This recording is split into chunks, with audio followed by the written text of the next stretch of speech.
Welcome to Oops, All Apocalypses, a show where we explore the collapse of society by playing fun tabletop role-playing games.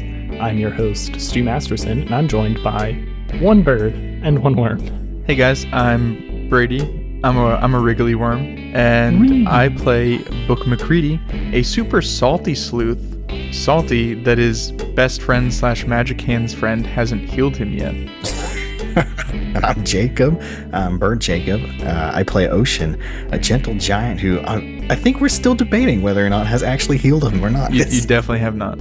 Oh, I definitely not 100%. 100%. 100% have not. If you have, I will give you $2. Okay. I will match that $2 for any listener who goes back through and emails us with a timestamp where one of Book's current 5 damage was healed. That at the time we thought was 3 damage. It's fine. Last week, Brady missed our very fun intro that we had a lot of fun with. I don't know if it was actually good to listen to. I think it was. I think it was great. So we've made him not listen to that episode this entire week. So which is why I don't know that I've been healed. Yes. And then we get mad at him for not remembering. But since he hasn't listened to that, he's also going to not have the prep time that we had to come up with his answer to this week's question. So we're still putting the questions to fall in love on hold for one more week while we ask Brady. This is a question for you, not for Book. Okay. If you had to draft a 5-person dream team to go with you into the post-apocalypse, who would it be? Qualifiers. Can't be magic. Can they be fictional? They can be real or not real. Yes, they can be fictional or not fictional. Can't be magic.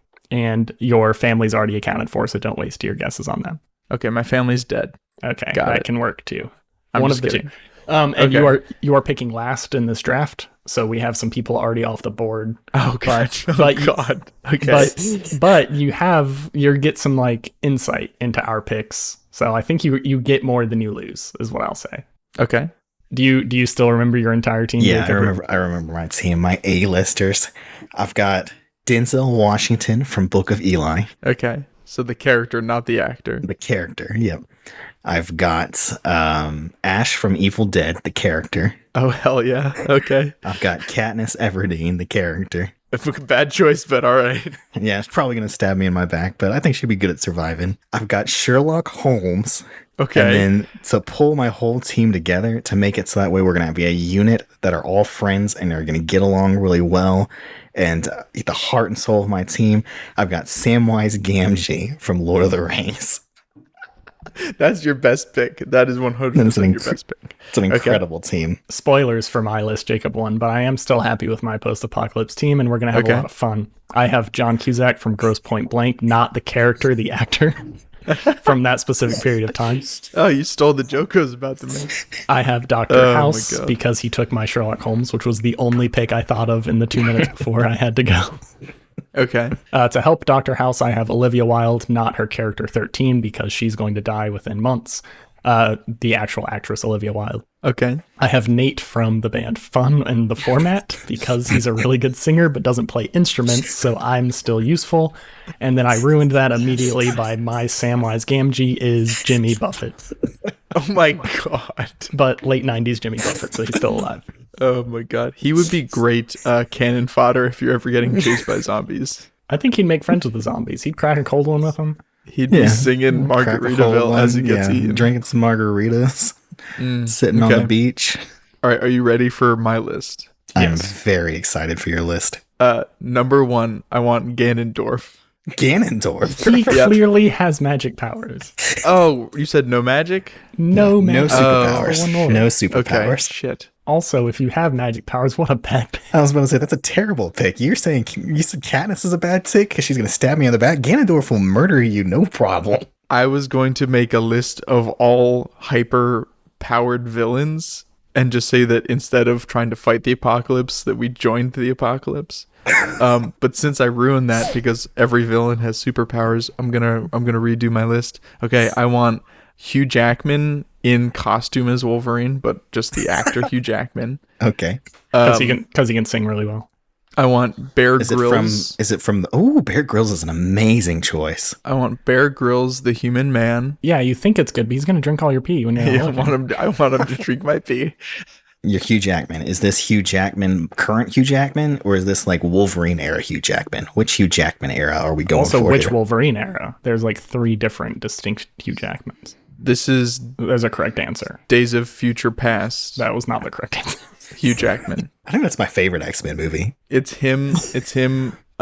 In the cool outfit from Days of Future Past. But it's just Hugh Jackman, the actor. Okay. But he has the metal claws on. Okay. All right. So I've got those are Hugh CGI. Jackman. That's fine. They can be CGI in the apocalypse. It's okay. Hugh Jackman, the actor in costume as Wolverine.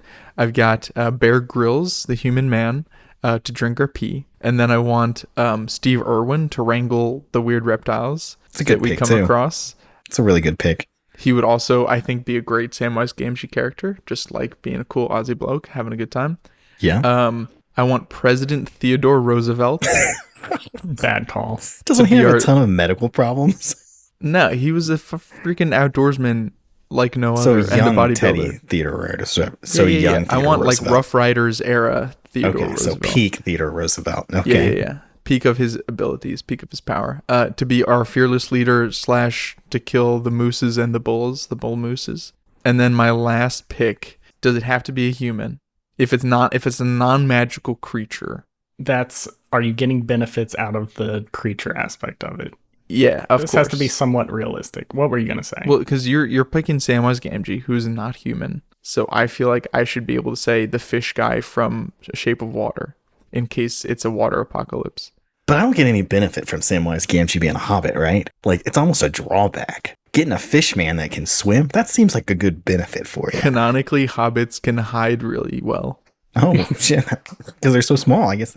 And they're deadly accurate with throwing rocks for some reason. Tolkien mentions that like 6 times. That is such a weirdly I'm going to specific detail. veto the Fishman from Shape of Water just because I know the real reason you chose him. Yeah, I want to fuck the fish man. Okay, since I can't do the fish man from Shape of Water, I will instead do Rick from Rick and Morty. Right, you're choosing Rick from Rick and Morty. Yep. Rick from Rick and Morty? Yep. I think you're being with those 5 people. One, you picked 5 of the worst smelling individuals Yes, in existence. Hugh Jackman's the only one who's neutral at Hugh best. Jackman would be my little cuddle bear. Everyone else has a very strong stench associated with them. Musky. Was Theodore Roosevelt stinky? Is that, Oh, is yeah, that part dude. of Theodore Roosevelt's lore? He had to. He rode horses for like 7,000 miles and they didn't have showers back then. That is true. That is very true. Also, he owns Yosemite or some shit. And I'm probably going to get a lot of hate mail from Steve Irwin people, but I don't think you have a lot of people who are good listeners. Like you have people who are always the very center of attention, which is something I worried about and counteract with James Buffett. But you're very like, Jimmy Buffett is not a good listener. wow, okay. We know you don't know what you're talking about. He's still searching for his lost shaker of salt. If that's the kind of news he's bringing to the table, he thinks everything is about him. I think you've only heard one song. Fair enough. Okay, I'm the impartial judge of all these, right? Okay. Go for it. I think Jacob is the clear victor in this one. with Hell this yeah. team. Hell yeah. I think. So Bear Grylls was like a Green Beret or some shit, Was he really? but not an American Green Beret. He was the British version of a Green Beret. A Verdiant Beret. Yep. I think Bear Grylls was a phenomenal pick. I'm kind of kicking myself for not picking that. Yeah, that's the only one I like out of all of your options. But even though Bear Grylls is a good pick, I also don't want to talk to him for any amount of time. I would not have fun in a room with Bear Grylls at all. I'd ask him like 4 questions and be like, well, I'm out of here. Have a good one. Every single one of Jacob's characters, I could talk to for years, including Ash Reeves. Oh, I bet he'd be the Ash from most Evil fun Dead one is to a very talk good to. choice. I think Jacob's team is, if it's any amount of a supernatural apocalypse, he wins hands down. You're good if just like all the lights go off. Just the apocalypse that's about to happen happens. If you just like lose power and nature overtakes us and there's a lot of Yeah. animals around and not a lot of water, then you got it. And then for some reason you added Rick and Morty to your team just to make sure that we're fine, that we're good. You gotta have some smart guy on your team, right? So you can rebuild society. I got Sherlock Holmes. You got Dr. House. He's got Rick from Rick and Morty. We got three different generations of Sherlock Holmes. It almost feels sacrilegious to mention the same sentence as the other. Oh my god. Listen, Theodore Roosevelt got shot and kept doing his speech for like 45 minutes after he got shot. That makes me think he has bad priorities and isn't good at not getting shot, which are two things that you need to have in the apocalypse. Well, that was a wonderful... I liked that. We should do that again. Because you think you can do better next time? I think next time we should do it like a real draft where we take turns going and we build out our teams even further. Yeah, we could have different like subcategories. Like here's Right. our punter, here's our kicker, here's our left tackle. This is our defensive tank. Well, I don't know where this episode's going to go today because you guys left it at a very dangly moment. So let's get back to it pretty quick so we can see what happens. Back to the action.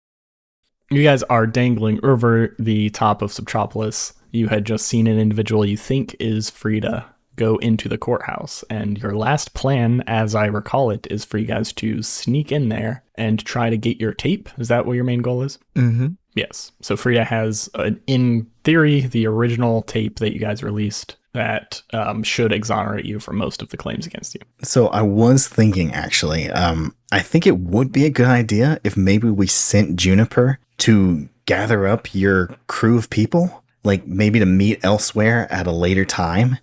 So that way we can together. Yeah, we can do this little heist thing, and then when we leave, we can go meet up with your group. I feel like we are the Oceans 3, 4. I don't think we need Oceans more. No, not for this heist, but just so that way we can get the group afterwards to kind of meet up with all your people and figure out. What do we need from them? I don't know. It's your call, right? I don't. They're on their own right now, and so are we. That's true, and I feel like that's going to come and bite us. That's fine. Leaving them alone. Stu, where's that on our threat map? I will tell you nothing. Also, it's not a cult. It's a following. But I think it'd be useful to actually kind of meet up with them at the very least to talk about what's been going on and figure out what the plan should be going on. Because if we end up leaving, because I think right now, after this, we're probably going to have to leave to go off that lead that you're either investigate that tower where Spade disappeared to try and hunt her down, or go to where the next location that your parents were kind of hinting at us going to. Yeah. Honestly, the Spade thing kind of seems like that loose end snipped itself. Maybe. Okay, no, I see your point. Okay, so Yeah, I would like that to... way we can figure out what the plan, kind of guide them on what to do in Subtropolis while we're gone. Instead of sending Juniper, I have an idea. I'm going to radio Johnny Hertz. Well, first, you're planning on bringing Juniper with you? Yeah. Is that the... Okay. Or we could use Juniper as a lookout. Yeah, he's going to be our guy in the van. Our getaway so he can car, be above. our getaway driver. We just need him to hit the lever that raises us back up after we do the heist. Okay. All right, so here's my plan. I radio Johnny Hertz. Bloop, bloop, bloop. Howdy. Hey, Johnny. Yeah. Okay. I need you to let people know that there will be a book club meeting at the, where should we meet, Ocean? Someplace that they would know, but I don't think where like Hickory and stuff would know. You can make up a new spot. We could make up a new spot. We have 3 spots. I'd love to have a new one. Book club meeting. Is there a library? That would be a good place for a book club to meet. And also, if there is a library, it would be an inconspicuous place that would not rouse suspicion. Yeah, there can be a mostly destroyed library. Okay. There's a really bad fire there at one point. It didn't fully burn the building down, but most of the books inside were destroyed and the rest have kind of been picked over. So it's just kind of some skeleton shelves. Okay. And there's still some desks there that have most of their legs. I guess that would be in the kind of the outskirts of Hamlet Opening, or in in the kind of the first area, Subtropolis, you think? Or would you say it would be actually in Hamlet Opening? I think it could be in Hamlet Opening if you want it to be. Yeah, I kind of figured. I envisioned it being in Hamlet opening, but like just very run down. All right. Almost no books. Yep. Johnny Hurts. Hey, Johnny. Hey, it's Johnny Hurts here. What do you need? Could you let your listeners know that there will be a meeting of the book club at the library tomorrow at noon? You want me to literally say it on air, or do you want me to like find some people? Say it on air. It's a code. Okay. If it's a code that people know, sounds good. It's not. They'll figure it out. Okay, I will get to that as soon as possible. I hope only the right people show up. That's my concern. I think my concern would be somebody listening in. Do you know who all, Johnny, do you know who all we're referring to when we say the book club? I have no idea what you're talking about. This apparently is a code word you guys did not share with me. Okay. It's a new one. You're welcome to come if you want to come to the book club. Tell them that we'll be discussing our book of the month. I got this. A book I haven't read it yet. Exonerating yourself. What's that movie with Harrison Ford? If Oh, I The Did It by Fugitive? O.J. Simpson. Yep. Oh, God, no. Fugitive is what I was thinking of, but I mean, if I did it, that is Was literally The Fugitive relevant. a book? It's a movie. I don't think it was a book. We'll be discussing the novelization of The Fugitive. That's a little on the nose, but I'm fine with it. Talk to y'all later. All right. Yeah, thanks, Johnny. Sick. Hey, Ocean. Yeah. I just noticed that there's like literally a puddle of blood in your footwell here, coming from my chest. Okay. Yeah, I can see what I can do about Can you that. fix me? I'm having a sense of deja vu, but here, let me put my hands on you. And then Book passes out. Okay, so let's see. Ooh, that's an 11. 3 options? 3, yep. On 10 plus, choose 3. So I'm going to say heals the tissue damage and stops the bleeding.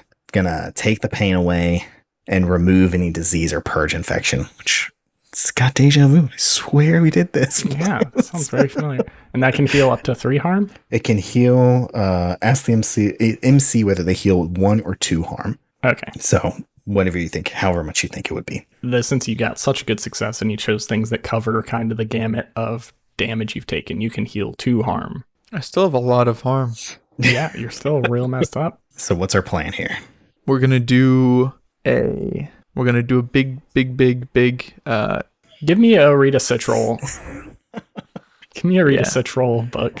You got it. Since pal. you've been looking at the courthouse for quite a while now, just not very effectively, but you have noticed some things about it that may apply to this situation. All right, here we go. Ooh-wee.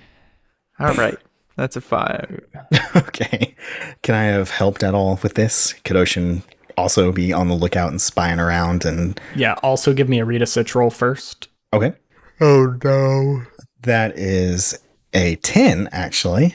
Okay, tell me 3 things that Book didn't notice. Tell you 3 things that book didn't notice. Yeah, tell me 3 things that Book didn't notice. Oh, goodness. There are 3 big, impactful things as soon as you look at the courthouse that you notice right away that are going to tie into you trying to sneak into here. Oh, God. So I have to basically come up with the roadblocks for this heist. Or things that would help us, like a hatch being unlocked. Come on, dude. It doesn't have to be bad. That is true. I think first thing I think I'm going to say, actually, because I think this makes sense, is it's dark outside, right? Or the equivalent of nighttime here. They got the lights in Subtropolis off. So Yes. I think Ocean notices that the lights in the barracks area, kind of behind the courthouse, all seem to be off. So it seems like they're probably sleeping. Okay, it's past their bedtime. They're done partying for the night. Yeah, They turn their it's lights pretty off. late. So I think that could help us out. I think I got to balance that out by saying something that's going to hurt us. I don't think that you do. I think these could be 3 really good things that I didn't notice. They could be. They could And then be. Stu gets his 1 free question to screw us up. Well, here, I'm going to say one thing that I think is going to be a little bit of a roadblock for us, and then I'll try and think of something more positive to spin for the last one. But I'm going to say there's 2 guard towers kind of at the entrance of the... this is kind of where we cut our way in the last time. They got 2 guard towers kind of set up at the far ends of that fence, and they definitely look to be manned. Yep, since their last break-in, Yeah. they knew something was up. I'm going to say the courthouse still looks to be pretty darn damaged from the explosion. So there's punches of holes in the walls and some bricks, some places that haven't been fully repaired. I'm going to say probably that fence where we came in still probably has a decent cut in it. It's been kind of put back up. So I'm going to say the place still looks like it's pretty damaged from that big explosion. Yeah, I'll clarify that to say that where the explosion was, obviously there's a ton of stuff still messed up. They haven't even like tried to repair that stuff. It was like server rooms and weird storage units that are all just broken. But there was also a huge piece of shrapnel that lodged itself in the wall of the courthouse proper. And they've actually been taking down some of the bricks around it to repair it because they knew it wasn't structurally sound. So there's a pretty, not significant, but there's like a gap in the actual wall. But it's near the barracks, so it's not like in a nice, easy to sneak into location. With your successful help roll, that gives Book 2 questions he can ask me. Ooh, hell yeah. Hell yeah. Woohoo. All right. I've got a question. Okay, first question. What's our best way in to that specific place that we saw the lady go? She ran into the courthouse proper, right? It wasn't the barracks that she went. Not the barracks. She went in through a window. That's so interesting. That kind of implies that she's got some kind of higher up tie to Hickory. I'm going to ask, who here would do what I ask? Ooh. Interesting. Okay, for your 2 questions, the first one is your best way in. The courthouse does actually, much to your luck, have a very flat, wide roof on it. So there's like a big bulbous thing near the front to make it look like an officially government-y building, like any building in DC. But the back part of it does have a pretty large flat part that you think you could lower the spider onto safely. You don't see many entrance points from there, but it's hard to tell from up here. There's all sorts of like weird equipment and scaffolding left around. And for who will do, you ask, Juniper seems to be feeling pretty bad for you because you talked about how you didn't even know you had a sister, and like he feels bad that like that didn't come up in the whole time you've been talking to him. Like he's realizing that he's kept like kind of a distance from talking about your family because he knew it upset you, even though it's something you like to talk about. So he's probably in a pretty good position to do pretty much whatever you ask right now. So none of like the guards in the guard tower look particularly like amenable to us sneaking in? No, you don't know those dudes. All right. Okay, I turn to Ocean. Ocean, what's our plan? We gotta distract the towers, distract the guards in the guard towers, right? We got to land on the roof. We have to sneak in. We have to get the tape. We have to sneak out. And then we have to spider web our way out. I have an idea. Okay. I don't think it's a good idea. But I think it could be a pretty good idea to get a distraction and get us in. Though this idea does make it a little tough for us to get out the way we came in. Oh no. Okay. Smash cut coming in like a wrecking ball. So That would be so funny. We lower the spider onto the roof? Okay. We get up on the roof. We can use the scaffolding that's there to find a window that's open that doesn't have anybody in. Sneak in that way. We take one of the radios. When we get in, we radio Juniper to drive the spider and make a loud commotion and drive off from the top of the roof off into Subtropolis to try to pull some of Hickory's men away to go investigate that. Hear me out though. If we do that, there's absolutely no doubt that like I think our goal for this should be that nobody knows that we were ever here. That is true. Because then when we release the new tape, no one's like gonna be upset that we stole it back. Who's gonna be upset you stole it back? Well, just challenging here, not saying you're wrong. Frida will. Fun. I think we need to talk to Frida about why she did this. And I think that's probably going to help us figure out the best thing to do from here on.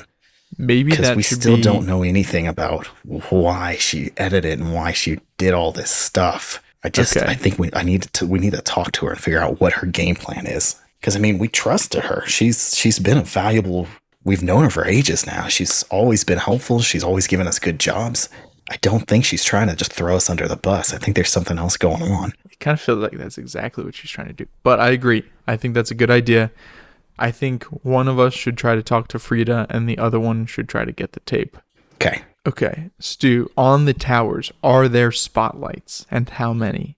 Not big ones. It looks like they have kind of those handheld but large ones. Like the ones that you would take camping, like those. Yes, like a big camping light. Yeah, these were put up very quickly. These are not like permanent. They're handheld? Yeah. I have an idea. What are the odds that like something you jury rigged eventually falls off? Pretty good, right? So we target the spotlight that is pointing at the roof we want to descend to, and we knock it loose so that then they have to go down, retrieve it, and try to fix it. In that amount of time, we can land, retrieve the tape, have a conversation, and leave. I think that's not a bad plan. Okay, we just need to identify an easy way to knock down. So we need to figure out a way to knock down the spotlight in a way that it doesn't look like, it's been sabotaged, but in a way that it will make them need to come out and try and fix it real quick. Stu, the acid that the spider dripped on us. Yes. Is there any chance that some of it is left on the spider, even though we drove through water? You've gone through multiple automatic car washes at this point. Okay. Do we have alcohol? Juniper, you have a flask. I am certain that you have a flask, Juniper. I would never drink on the job, he says as he pulls out a flask and hands it. Okay. Okay. Can we see how the light is attached? Is it tape? Duct tape, maybe? The one that you think you need is like very haphazardly. There's a little bit of like tape on the corner, and it's mostly just like gravity plus tape to stabilize it. That's okay. What it is right now.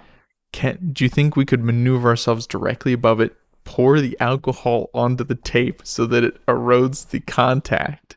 That the noise from the garbage launcher won't be too distracting. And if I launch garbage and knock it off. But what is it going to do? If I launch something that's like really inconspicuous, like some bottles or some rocks or something. Like Vesuvius's head. Not Vesuvius' head. That's the opposite of inconspicuous. I mean, like stuff that seems like it would very easily like come from the roof of the cave. Like a rock. Yeah, like a big ass rock or something. Okay. That we could drop. I could use my garbage launcher, or we could just position and aim and drop it on top of. Yeah. Because as long as we hit the tower, it's haphazard enough. I don't think we need to get a good hit on the light itself to at least cause some damage to make them have to come over and investigate it. I think it's a good plan.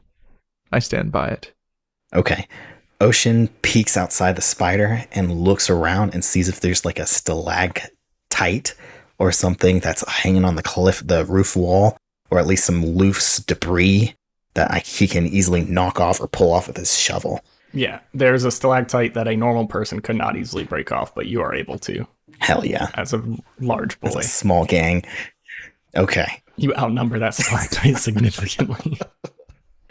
So Ocean takes his shovel and kind of pops it on the top where it's holding onto the cave wall until it comes loose, grabs it, and then he's going to take the spider and he's going to try and navigate it to where we're pretty directly above where the guard tower is. Okay, you can get over there. This is going to be pretty hard to aim. Okay. Would it be easier with the gun? Yeah, I think the gun would make it easier. Okay, so alternatively, Ocean, what if we positioned over the building we want to drop onto so that as soon as the thing gets knocked off, we drop? Okay, yeah, I think that's a good idea.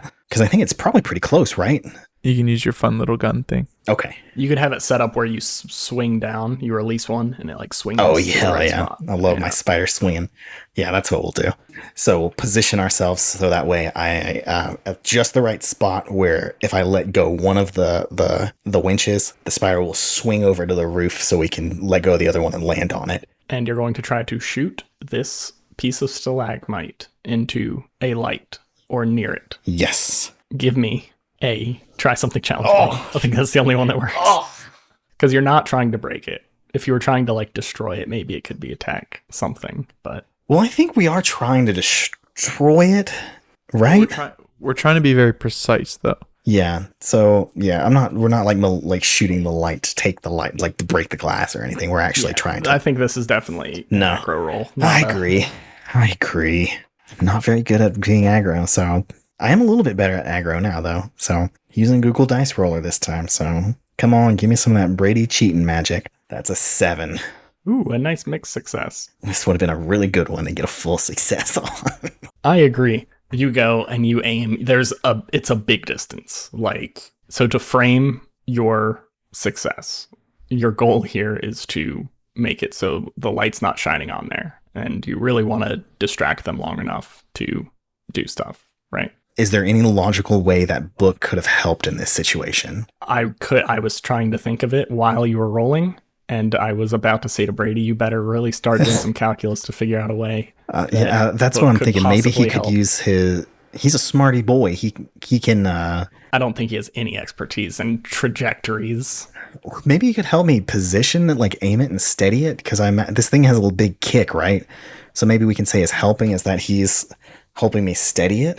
Okay, I was gonna say, alternatively, what if I'm helping? It's gonna have to be real good. Let me use this. It's gonna have to be really good for it to make sense that you're helping him do a difficult shot from not being his hands and eyes and ears. Okay, I got it. All right, I got it. This isn't like a battle fight where you can distract someone or something like it. I take the binoculars that I was using, and I tape them to the top of the blunderbuss, and I draw a crosshair. So you make me a scope to help him aim. You make me a scope. Come on. Come on, Stu. Okay, if you lose your binoculars forever. Okay, yeah, I break them in half so that it actually is a scope and not binoculars taped to the top. Okay, Book, give me a try something challenging roll. I wedge like a napkin under it so that it's perfectly level with the... Try something challenging, huh? Yes. Give me some kind challenging of stuff is what I eat for lunch. Plus aggro? Son of a bitch. All right, here we go. Come on. That is a 7. Oh, shit. You're able to get it on there pretty good. Give me an assist roll. Help someone. Oh, God, that was just to get it on. Oh, God. No, that was to successfully break it and make it an actual useful scope in any possible way. Okay, so now I'm rolling help. Yeah. Oh, that's a 9. You go and you take this broken binocular, snapped in half, and stuck, I imagine, taped to the top of this blunderbuss with your Sharpie written crosshairs on it. And you take it and aim. Luckily, Ocean, you've used so many shitty broken scopes that you know how to account for it. You're not like trusting it. You don't trust the crosshair. You know exactly where you should aim. And you shoot. Whoa. If my help roll is the difference between him making the shot and not, then it should be the crosshair that makes the difference. I'm not ignoring the crosshair. As the chunk of stalactite flies through the air, it hits like a little less than a foot away from the light. And there is a loud pop when the gun shoots, but it doesn't sound like it was much louder than you like breaking off the stalactite with your shovel. So you're not too concerned about that. Hell yeah. And it rockets through, and you see just for a second, the light starts teetering a little bit, and then the little fibers of the tape start stretching and stretching as it falls more and more until it clunks down off of the top of the tower, leaving the roof of the courthouse completely dark. Give me a deal with bad terrain roll as you unleash one of your pythons and go flying towards the roof. Okay, deal with bad terrain. I always forget because we don't do this very often. Cool plus handling. Cool plus handling. Okay, so that's +2, +1. Spider's got decent handling, honestly, for such a hunk of junk. That is an You're 8. in its natural terrain. Hell yeah. You go and you had a anchor point above it, and you feel like you put out just enough slack to put you like right above the roof, so you can lower yourself down just the last little bit. But you did misjudge it just a little bit, and as you come in, you do hit the roof kind of hard. Oof. It's not like you go crashing into it. You were pretty close, but your front tires hit down as you come in. And when you finally stop, you are like literally just like an inch above the ground. But from the angle you came in, you kind of skirted along it, and you kind of heard the building creak underneath you. Oh. You don't know what it sounds like from inside. Oh. Hell yeah. Let's knock this fucker down. Now that we got should we wait and see if they come out and investigate the tower before trying to go in, or should we just go? I don't think so, because the roof's now in darkness. I think this is our shot. This is our one shot, our opportunity to seize everything we ever wanted in one moment, and then we should capture it and not let it slip by waiting. All right, let's go. Book pops the collar of his jacket and rolls out of the. He does a stealth ninja roll out of the open car door. Okay, and as Book rolls out, Ocean turns to Juniper and is like, okay, Juniper, here's everything you need to know about this car. We're going to leave the radio for you. When we need to go, we'll let you know. Be ready, shoot those pitons, so that way when we get in, we can just bust out of here. Book pops his head up from below the footwell of the car and says, thanks, Juniper. And then rolls away again. No problem. I've seen this thing driven enough times that I'll be able to kind of walk him through it. Oh, Vesuvius, you're staying behind? Well, you popped your collar, so I couldn't be on your shoulder. No, you're on my shoulder. My collar is in between your neck and my neck. Show me how you pop a collar with a head on your shoulder. My collar is between your neck and my neck, so I popped the collar in between your neck. Impossible. This is non-Euclidean geometry you're talking about. I just feel like it'd be helpful to have a pair of eyes. I put him back on my shoulder facing backwards so you can watch my back. Okay, well, good luck, Juniper. It was nice knowing you. How you guys getting in? Okay, so I look for the AC vent, and then I walk past it because there's no way I'm crawling through one of those again. Ocean's idea is to use the scaffolding that we saw to look for a window, to kind of like scale the sides and look for a window that we can go in that is appears unoccupied and also is near the side that Frida went in. You can do that. You're going to try to sneak in through there? Are you guys staying together for now or splitting up immediately? I'm splitting up because I want to maximize our chances of success. Okay, so as when they split up, Ocean turns to Book's like, all right, good luck. Get out of there as fast as possible, man. Book blows a kiss to Ocean. Ocean goes in for a knuckle, like a fist bump, and you go in for the blow and the kiss, and we just kind of stand there for a second. It's like, good talk. Act under fire. For both of us? Just you. Okay. Ooh, 9. Yeah, you find the scaffolding. You hop down on top of it, trying to remain quiet. From here, you can see that 2 of the guards have gone over to check on the light right now. They're headed in that direction. You are on the same side as the barracks and all of that stuff right now. You see there are a few windows you go to. The first couple are locked, so you'd have to break through them. And one that's near kind of that big open area where they've been taking some of the bricks down, you can look through, but there are a couple lights inside. Okay. Which way do you want to go? Lay it out one more time. There's a couple windows that are locked, so you'd have to break them. Or there's an opening where you can get in, but there's a light on somewhere, not in the first room you're going into, but like you can see in the hallway right outside of it, there's a light on. Looking at the windows that are locked, is there enough of a gap that I can wedge my shovel underneath to kind of pry it open and break the lock part open instead of breaking the window to prop it up that way? Yeah, you could definitely try that. It may still make a noise. Okay. I would say that's not a guaranteed silent method of opening a window. No. I'm going to try and put my shovel under to pry it open. I think that's probably a better idea than going through the one with the lights if we're trying to avoid being seen. Okay, give me try something challenging. I don't want to try anything challenging anymore. That's a 5. You go, it's kind of at an awkward angle with the scaffolding. The scaffolding's not made for these windows. It's made for the big middle part that's open right now. And you go and you shove your shovel in there, and it's providing a little more resistance than you think. So as you go and you try to leverage it, it suddenly pops. It's like there was a pretty cheap lock somewhere on it that was higher up, and you didn't realize that's what was holding it down. So you're putting a little too much force, and your shovel flies out of your hands and starts clattering against some of the scaffolding. No! It doesn't make a ton of noise, but like it makes a little bit of noise, and it's like 10 feet below you, but the window's open. Oh. Book, what are you doing? Do we see Frida go into the room like that's her room, or she went into an office? Oh, assuming Ocean told you everything, which I think we saw them in 2 different places, I thought. The person you think is Frida went in through a window, went down a bunch of different hallways into a room where they at least felt comfortable enough to take off their clothes and switch into other stuff, and then left and then headed towards Hickory Fleek's office. Okay, so I want to go to the room where they changed. I want to go like right above it. Is it on the top floor? The window they came through, they eventually made it pretty far into the middle of the building before their room was at. So you think you have a lot of good access points. But basically, I want to know if there's a window directly into that room.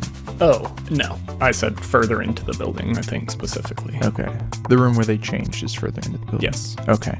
Yes. So in that case... If there was, they probably would have left through that window. In that case, I want to look for a a fire escape, basically, that's on the opposite side of the building from where the two men are looking for the light, and then I want to enter via the same window that Frida did. I just want to retrace their steps. Okay, yeah, you're able to find that with Ocean while you guys were up there forever. I'm sure he scribbled a little map out for you on where the kind of path they took. So you find that same fire escape, and you're able to slide down there, and that same window is unlocked. Okay, I'll shimmy it open. It goes open. It's very dusty and creaks, and it's actually kind of hard to open. I spit on the hinges so that it opens smoother. That's not how things work, but you get into the window. Okay, and I regally worm my way in, and now I want to pop my collar again with Vesuvius pointing backwards. Okay, so again, my fingers are going between his neck and my neck and popping my collar up around my ears.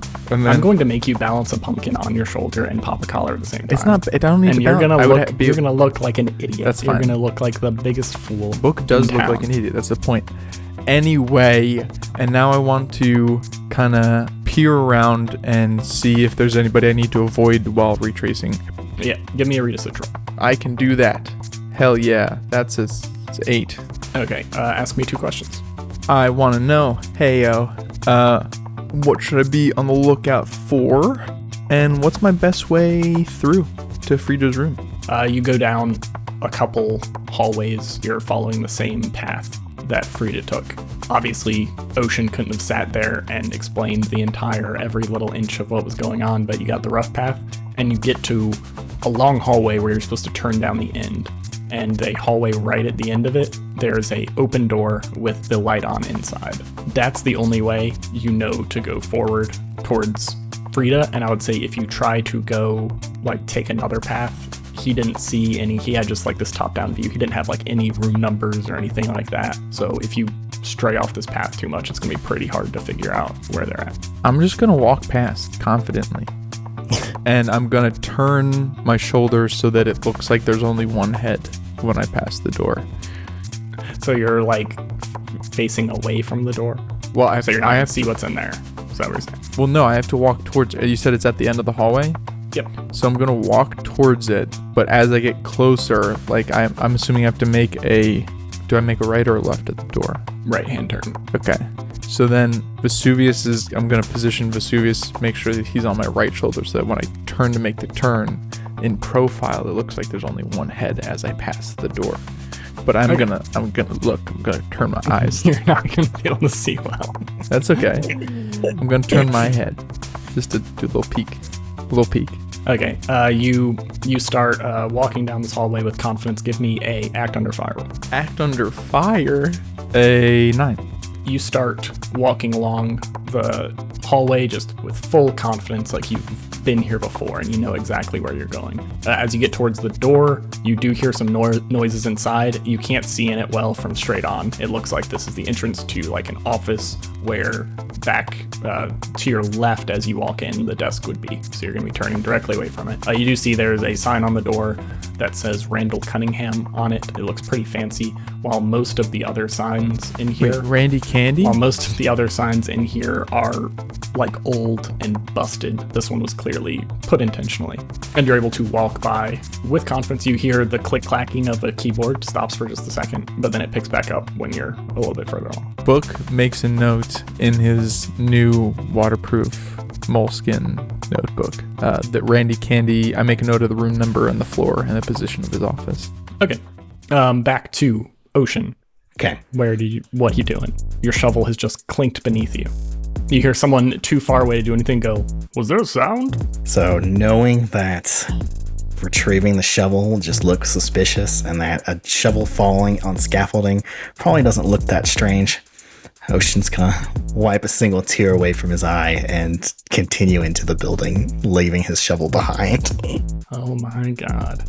You slide in to the window. Mm-hmm. This room is completely dark. You know you need to get down to the first floor is where Hickory Fleek's office is. Give me a read a sit roll. That is a 8. Ask me one question. I'm going to say, what's my best way in to get to where I saw Frida going? Or the person assumed to be Frida. So you're taking a different route than what you saw Frida take, but you've been in this building before. You've been in the main lobby area.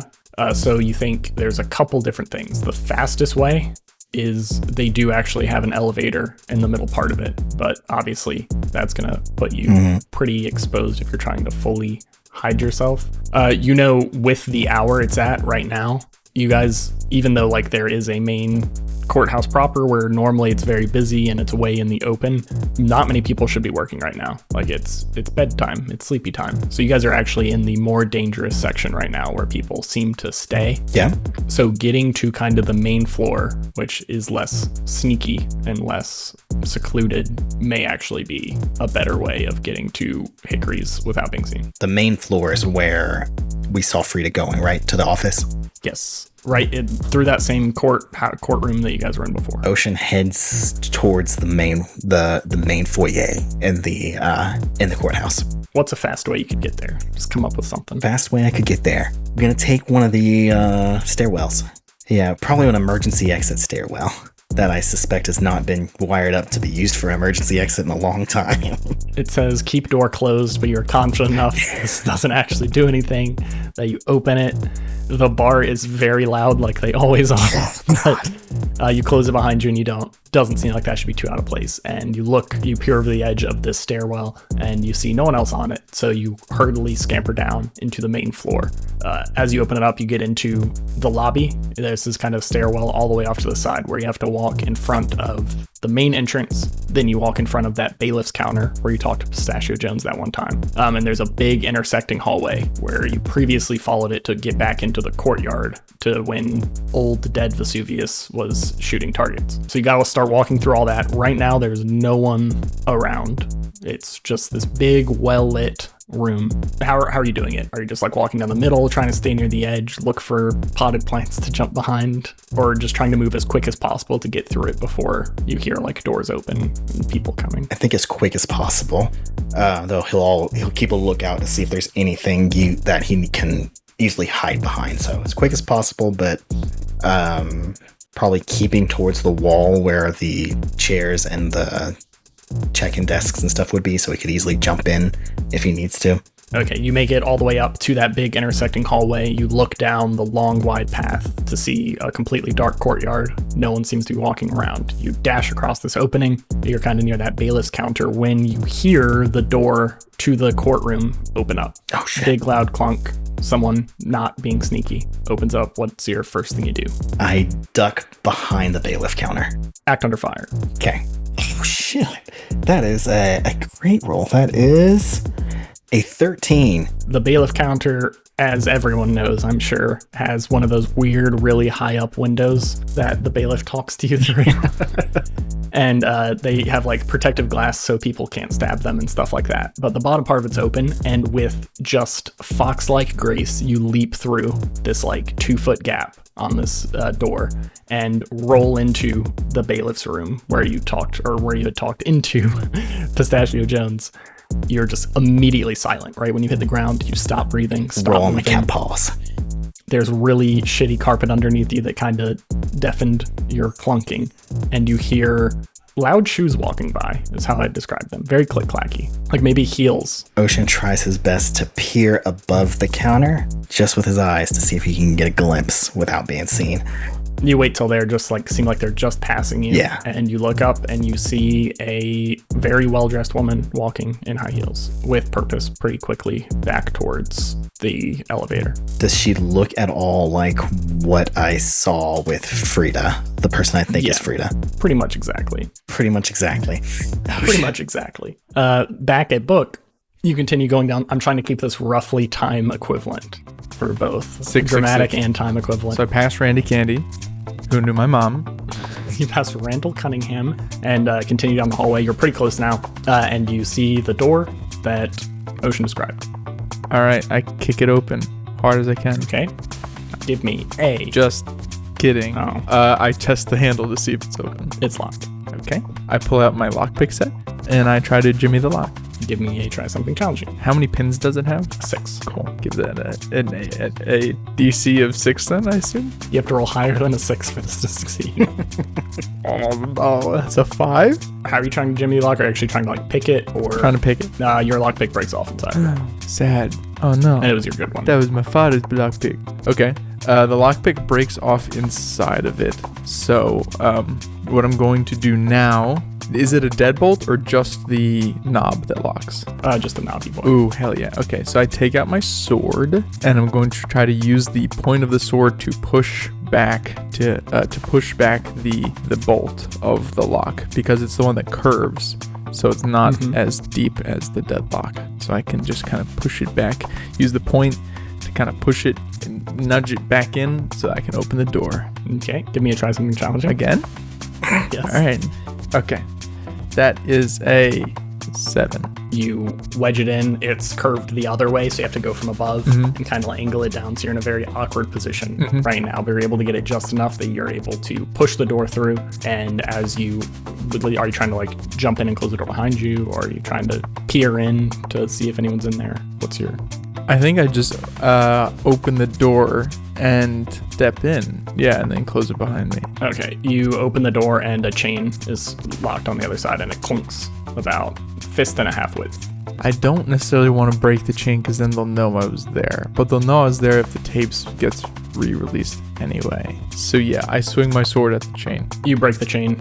It's a little loud. Okay, and then I go and close the door. It looks exactly like Ocean described to you. It's a pretty well put together room. There's nothing in it that like screams out, this is Frida's room. There's not a bunch of like giraffe stuffed animals or anything like that. No eyebrows on the wall?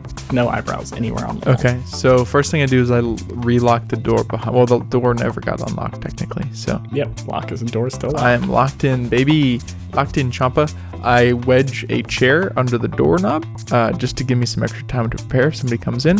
And I want to inspect the room. I want to look for Frida's call sign on like any floor panels. I want to look under the bed, see if there's any boxes that would be secret Frida shit. Give me a read a sit roll. Fuck me. God damn it. Fuck. That is a 6. You look around the room. There's nothing that makes you think of Frida. You kind of look under the bed. There are some like boxes under there that as you pull out and look at them, it has a lot of like old magazines in it, but none of them are even like artsy magazines. It's like just normal ass people magazines. Does Frida have a computer? There's no computer in this room. Then how did she edit the video? Okay. All right. Open all the drawers. Any cassette tapes? Nope. Lots of clothes. There's a closet. There is a TV in here. There's a desk. Is there a without VCR computer on it? Under the TV? There is a VCR under the TV. I open it. You open it and The Patriot by Mel Gibson comes out.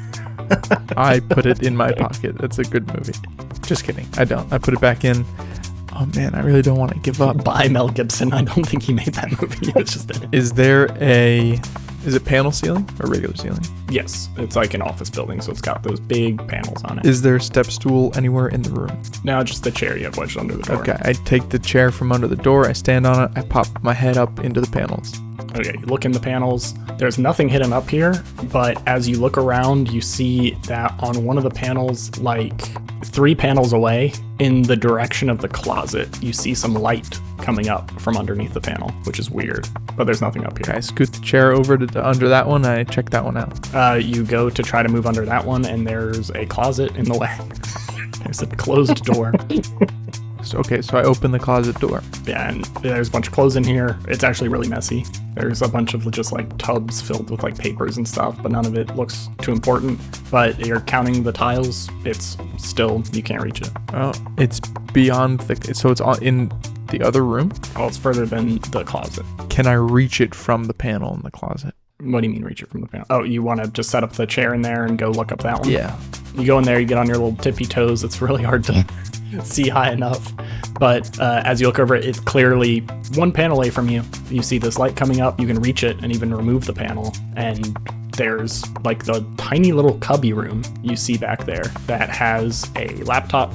It has an entire wall of spray paint, and it has like a little nest. It looks like it's from like a Papasan chair has been taken out, and there's all these like magazines and comic books around it. Let's go back to Ocean. What's the distance from where I am right now to the elevator that she's standing in front of? With the pace, do you care about the time or the distance? Are you throwing something, or are you trying to get somewhere first? So my plan here is to wait until she opens up the elevator door, and then while she's stepping in, while she's still facing away from me, is it enough of a distance that I can quickly run from where I'm hiding and get into the elevator before she turns around? The elevator is kind of in a lobby near that big open hallway. Mm-hmm. By the time she gets there, you think you could get out and like wait around the corner, and then as it opens up and she goes in, you won't have to go run as far. So you won't have to go. Okay, yeah, I'm gonna close the distance. That seems pretty safe. Yeah, I'm gonna close the distance, kind of keep behind her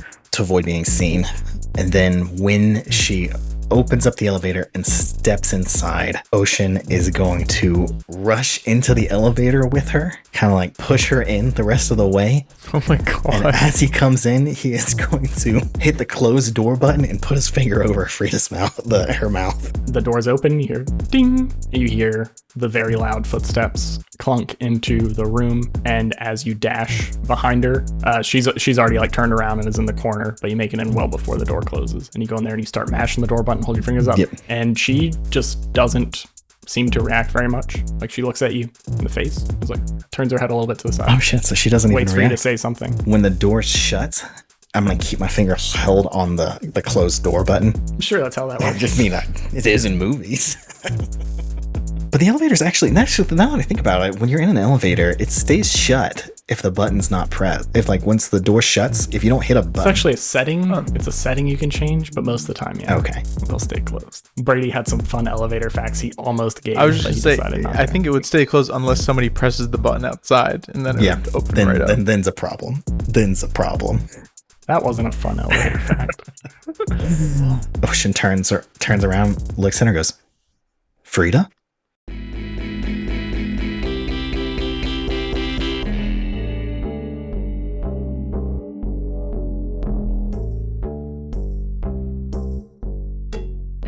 Thank you so much for listening to this week's episode of Oops, All Apocalypses. This is a last call for any questions for our Oops, All Talk Apocalypse episode coming up, where we recap episodes 21 through 40. We also have the conclusion to our Oops, Hallmarkopolypse episode coming next week, so make sure you tune into that. Unless you hated the first one, in which case, I'm sorry, but not surprised. The music and editing was performed by Stu Masterson. Brady McDonough made that logo and art, and Jacob rubs our tummies when we're feeling gassy. Love you, bye.